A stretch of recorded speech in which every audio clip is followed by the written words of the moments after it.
Joe Biden is planning the first major federal tax hike since 1993 to help pay for the long-term economic program designed as a follow-up to his pandemic relief bill. The corporate tax rate will be raised from 21% to 28%. The income tax rate on individuals earning more than $400,000 will be increased. The state tax rate will be expanded, etc. But do you know that before the establishment of the Federal Reserve, American citizens did not need to pay personal income tax? The Federal Reserve was established in 1913, after which the United States revised its constitution and permitted the collection of personal income taxes. Is this a coincidence? Not all taxes are used to support public services such as schools and road facilities. Where do the taxes go? Who is in control of all our money? Welcome to KSJ Bridging the Gap. This is Sarah. Before we go on with this episode, please subscribe, like, and comment. Please turn on the notification bell so you won't miss any new episode. In 1916, a young financial reporter by the name of Bertie Charles Forbes, who later founded Forbes magazine, published an article in Leslie's Weekly. The opening paragraph was as below.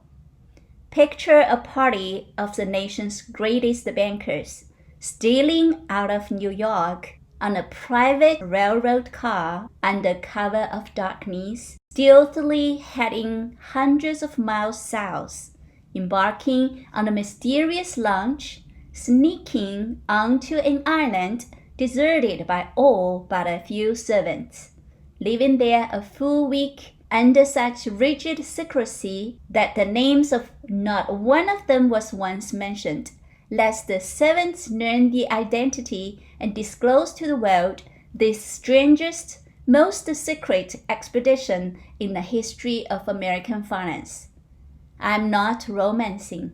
I'm giving to the world, for the first time, the real story of how the famous Aldrich Currency Report, the foundation of our new currency system, was written. In 1930, Paul Warburg wrote a book entitled The Federal Reserve System, Its Origin and Growth, in which he described the results of the conference were entirely confidential. Even the fact there had been a meeting was not permitted to become public. The group of bankers traveled in Aldrich's private train car from New Jersey to Brunswick, Georgia, and then by boat to the remote Jekyll Island location, all seemingly for a private duck hunting retreat.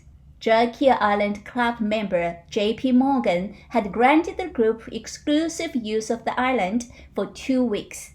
In a country that was still distrustful of bankers and the so-called Wall Street influence, Aldrich took great care to keep the plan low-key.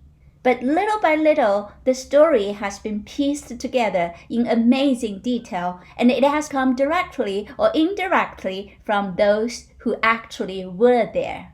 Who are those mysterious guests then? The participants of this top secret meeting are Nelson Aldrich, Senator, Chairman of the National Monetary Commission, grandfather of Nelson Rockefeller, A. Piet Andrew, Assistant Secretary of the Treasury, Frank A. Vanderlip, President of the National City Bank of New York, Henry P. Davidson, J.P. Morgan Senior Partner, Charles D. Norton, President of the First National Bank of New York, Benjamin Strong, J.P. Morgan's right-hand man, Paul Warburg, born in Germany to the Warburg family, a Jewish banking dynasty with origins in Venice, partner of Kuhn, Noe & Co.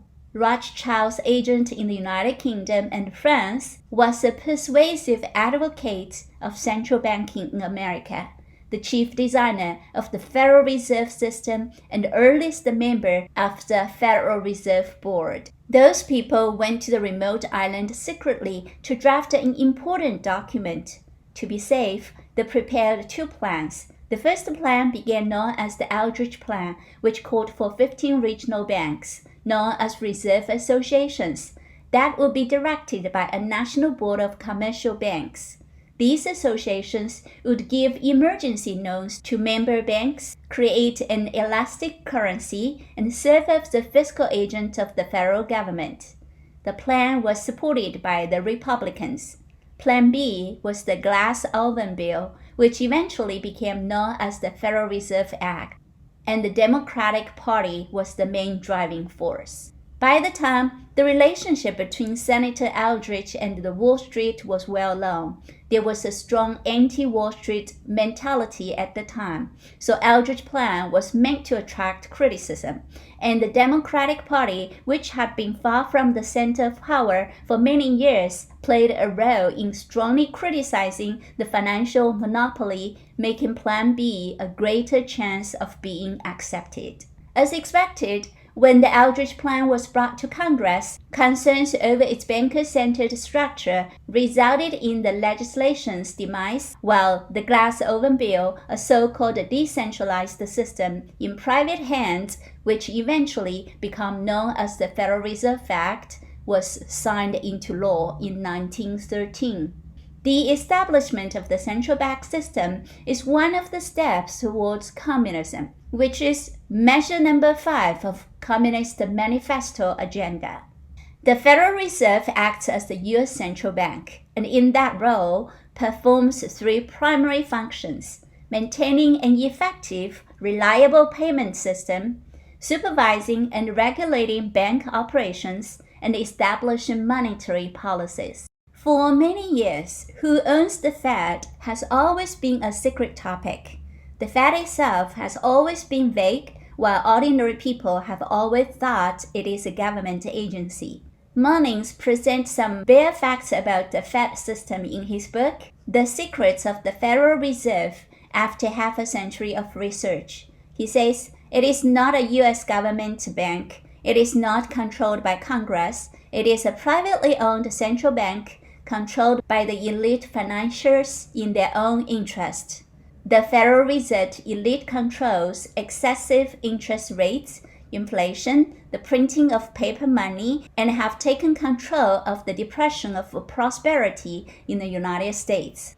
Munnings reported that the top 8 stockholders of the New York Fed were, in order from largest to smallest as of 1983, Citibank, Chase Manhattan, Morgan Guaranty Trust, Chemical Bank, Manufacturers Hand-Over Trust, Bankers Trust Company, National Bank of North America, and the Bank of New York. Together, these banks owned about 63% of the New York Fed's outstanding stock. Money then showed that many of these banks are owned by about a dozen European banking organizations, mostly British, and most notably the Rothschild banking dynasty. Through their American agents, they are able to select the board of directors for the New York Fed and to direct U.S. monetary policy. From its official website, the Federal Reserve pays dividends to its shareholders in the term of a fixed 6% of claimed annual profits. Then, who are those shareholders? The Fed began with approximately 300 people or banks that became owners or stockholders purchasing stock at $100 per share in the Federal Reserve banking system. And it should be noted that none of these stocks were publicly traded. The Rothschilds and the Bank of England were instrumental in the creation of the Federal Reserve banking system in the U.S. They accomplished this through their control of stock holdings in major U.S. banks and having powerful subsidiary firms in New York.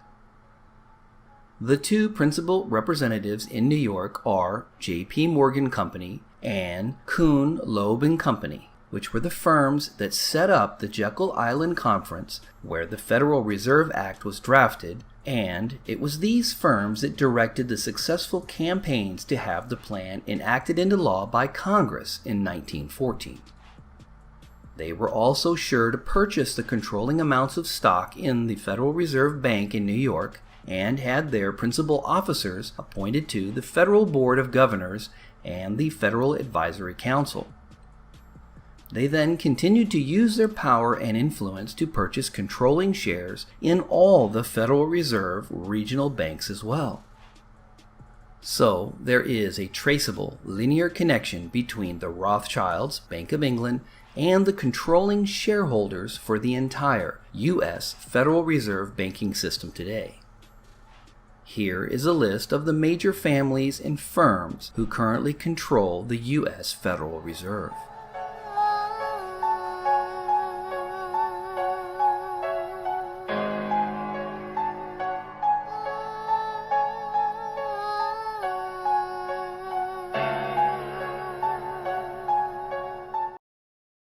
Then what is the relationship between the Fed and the U.S. government? In an interview, Alan Greenspan, the former Fed chairman, admitted that the Federal Reserve is not a government agency.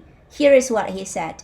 Well, first of all, the Federal Reserve is an independent agency, and that means basically that there is no other agency of government which can overrule actions that we take. So long as that is in place, and there is no evidence that the administration or the Congress or anybody else is requesting that we do things other than what we think is the appropriate thing, then what the relationships are don't, frankly, matter. Then how does the system work? The way the system works is that, step 1, the government creates glorified IOUs. These bonds increase our national debt and put the public on the hook to pay it back. Step 2, IOUs are swapped to create currency. The Treasury sells the bonds to the banks. The banks then turn around and sell our national debt at a profit to the Federal Reserve, which they probably own.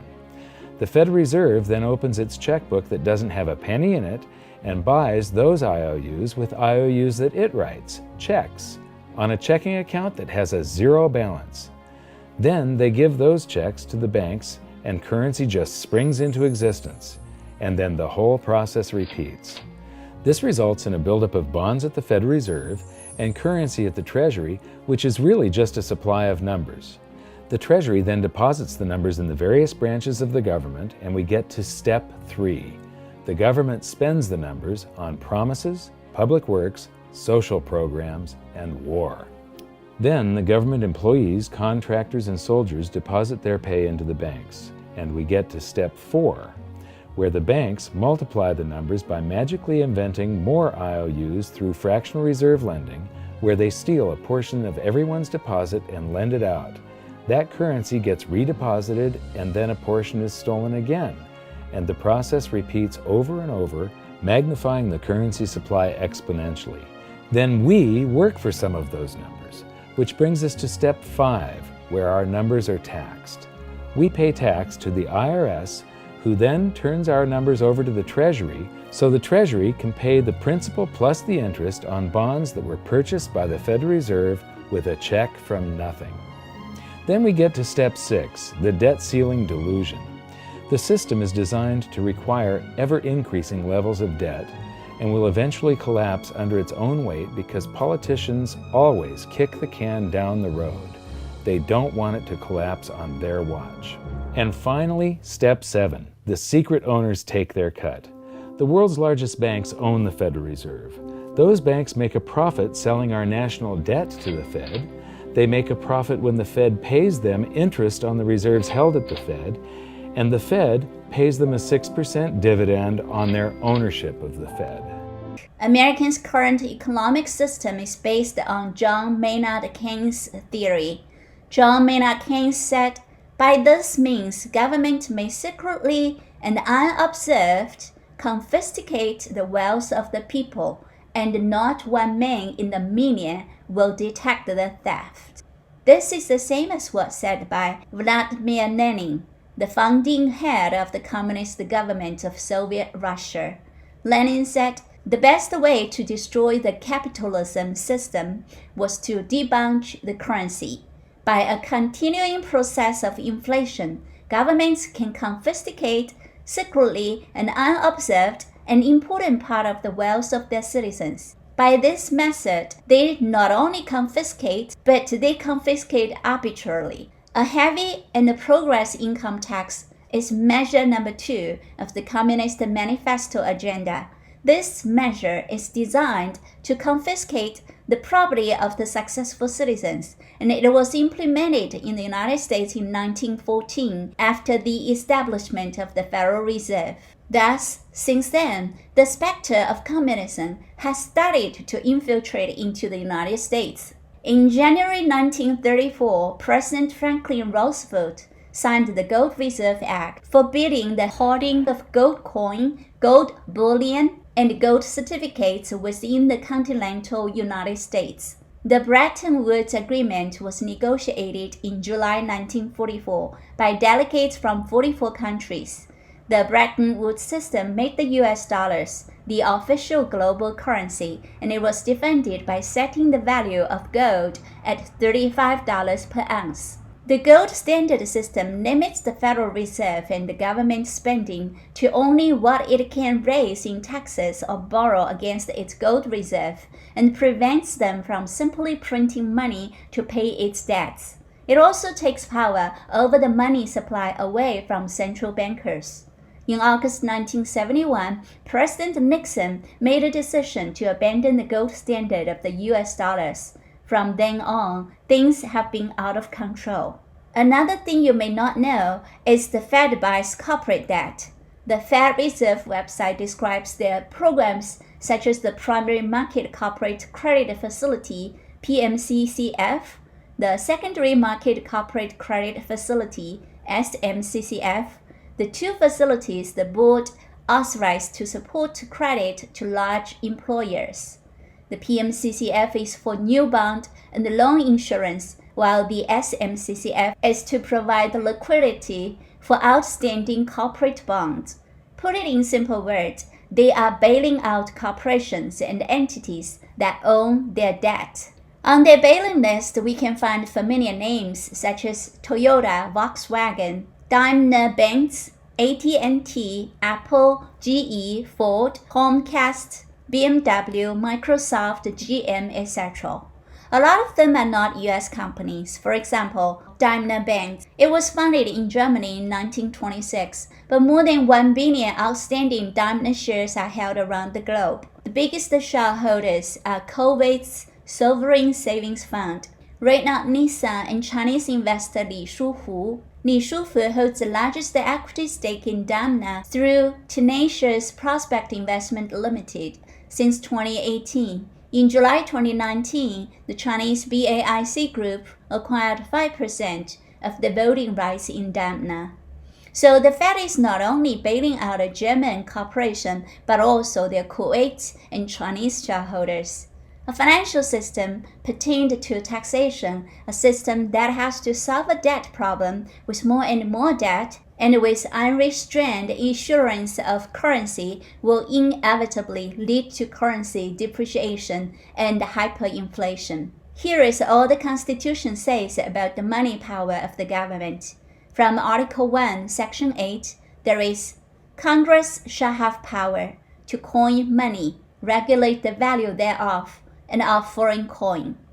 And from Section 10, no state shall make anything but gold and silver coin a tender in payment of debts. It is very clear that Congress can coin money and specify what its denomination is, and by forcing the states to accept only gold or silver coins as payments, states have a decent chance of staying solvent. Their revenues would always be good. The current central bank system is unconstitutional. The next question is, does the Fed give all of their profits to the Treasury? According to the Brookings, the Federal Reserve Act does not require the Fed to remit profits to the Treasury.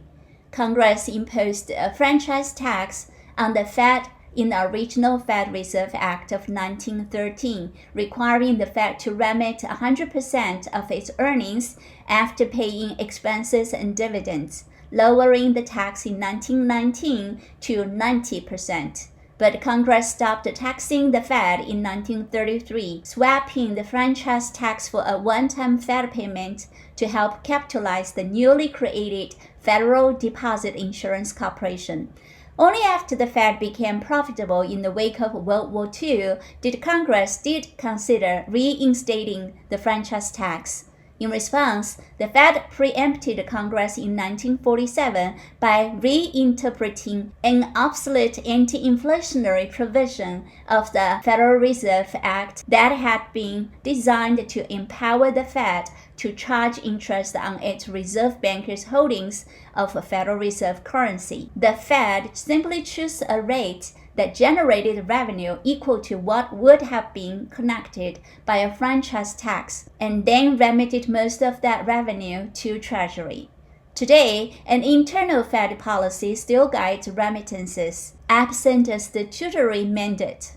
So the Fed retains control over how much profit they give to the Treasury. The Fed's surplus account is similar to what most corporations call retained earnings. So what they remit to the Treasury is after expenses, after dividends, and after whatever profit. Right now, the world economy stands at an alarming precipice. Mike Maloney, a leading expert on monetary history, economics, and precious metals, pointed out that the foundation of Rome's demise can be attributed to its abuse of its money, and there are striking similarities between the Roman Empire and the United States today. Monetary inflation was one of the factors that led to dictatorial rule in ancient Rome. The Colosseum is an excellent example of Rome's endless deficit spending. With the decline of the empire, the rulers of Rome adopted a strategy called bread and circuses in order to distract the public and appease them. In a political context, the phrase means to generate public approval, not by excellence in public service or public policy, but by diversion, distraction, or by satisfying the most immediate or base requirements of a populace, for instance, food, bread, or entertainment circuses. Americans today also have welfare and relief, huge government subsidies. Today's circuses have become online games, sports, and entertainment programs on TV or smartphone. Politicians keep making impossible promises. There is no free lunch in this world. People get free things, but they have to endure continuous currency depreciation and tax increases. In order to implement a large number of rules, taxes, and regulations, the size and the scope of the government has exceeded the imagination of the American fathers. The government cannot create prosperity, they consume prosperity. Fewer and fewer productive individuals and companies can fund the government's funds now. Maybe you like free benefits, but the wool is on the sheep. The financial source of high welfare is taxation or national debt. Ultimately, taxpayers pay the bills. There is only a time gap. High taxes are equivalent to forcibly taking a large amount of private property into the hands of the government and agreeing to redistribute wealth. This is communism in disguise. These are measures of the Communist Manifesto agenda, similar to the Chinese Communist Party's socialist economic system. The specter of communism is ruling our world. KSJ Bridging the Gap. See you next time.